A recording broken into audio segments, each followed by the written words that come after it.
Petrol की बढ़ती कीमतों ने मुश्किल से घसीटती गाड़ियों को भी ब्रेक लगा दिए हैं। कराची में बाइक पर सामान बेचने वाला पापोश का ओवैस पेट्रोल पर 35 रुपए लीटर बढ़ने पर हिम्मत हार गया है। नौजवान का अहवाल जानते हैं आसिम खान की रिपोर्ट में। पेट्रोल के खतरे का हिसाब रखने वाला ये कराची पापोश नगर का रिहायशी उवैस है, जो पेट्रोल 250 रुपए लीटर होने पर हिम्मत हार बैठा।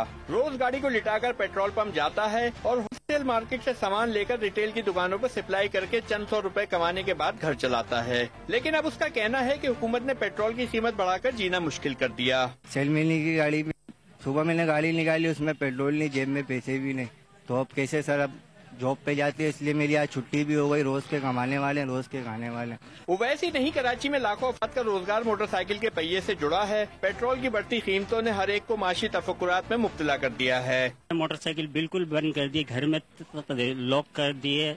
कल से मैं चिंची में जा रहा हूँ और पैदल सफर कर रहा हूँ। पेट्रोल कैसे डलवाएं, काम कैसे कर पाएंगे हम। पेट्रोल की नई कीमतें शहरियों के लिए नए मसाइल लेकर आई हैं। कैमरामैन अली जान के साथ आसिम खान, डॉन न्यूज, कराची।